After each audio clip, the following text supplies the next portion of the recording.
working through this initiative, even right from the beginning of like kind of how do we build this thing out, we knew right away that it was like we want to focus on people. We want to focus on actual humans and how they feel every day. And so that was sort of this beginning space.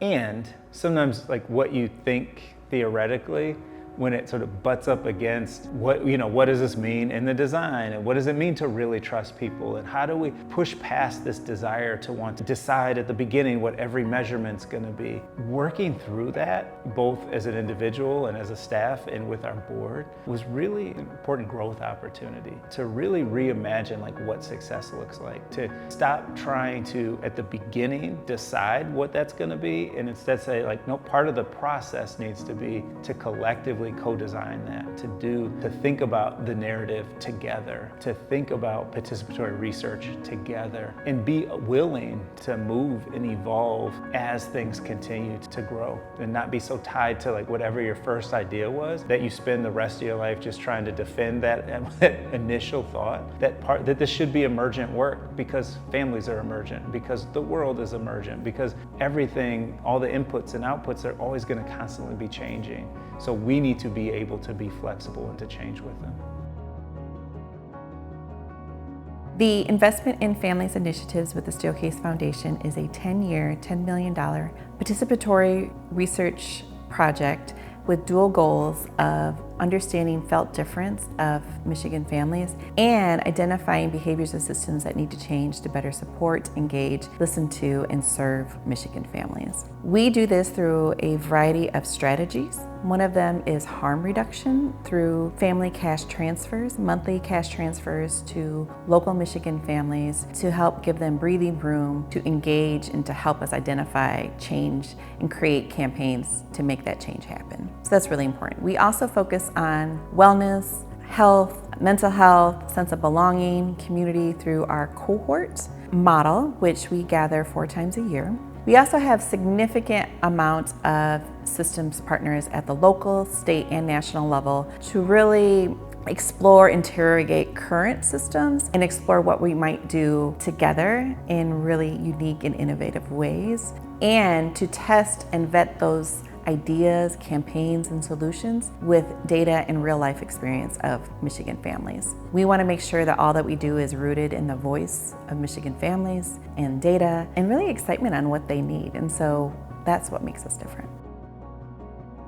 When you're thinking of policies or funding something, it can't be like for someone. It needs to be with the community, with the families that you're wanting to like create some program for. You gotta do that together. The families you want to serve and see like change happen, they need a seat at the table because they have the lived experience to offer the expertise on what's helpful and what's not, and what are the barriers they're facing. It can't just be about like policy and programs. It has to be very person-centered and personal to actually make it a lasting impact.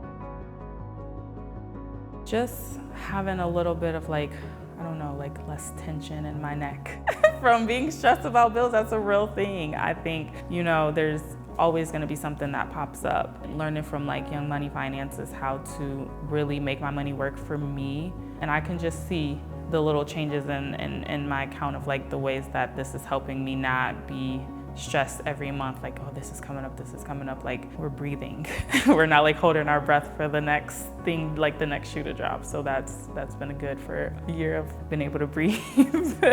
We're definitely gonna be the last generation starting from scratch. Like, you guys are starting young with knowing how to handle finances way younger than what I was, and with the saving account that they have. So it's that in itself makes you feel good as a parent. Like when you guys are 18, you're gonna have something. You're not starting from scratch. You're gonna have something, so that feels good. That change in perspective has motivated me to change things, not just for myself, but for my children and for generations of families who've carried the weight of these systems for so long. This experience has shifted my perspective on generational wealth. So most people, when you think about generational wealth, you think about financial. For me, generational wealth now looks like cultivating traditions and rites of passage and stories and recipes, and like these things are generational wealth, these things that get passed down, and they're curated in the day-to-day, in the what we call the mundane. It's in the day-to-day, and this cohort has really illuminated that for me. I don't feel the weight of survival. Before, it was a burden to just get by. I felt it every single day. The resources that we get have eased that. It's lifted that weight, and I'm able to focus on other things, not just getting by. This initiative has just been a major blessing, you know, for everyone coming together, not knowing each other, a lot of us complete strangers, and then being able to build these bonds over this last year. When our children come together, even if they've only been here a couple times, like I know my children have only been here a few times, but they look forward to coming here, and just the energy is just unmatched.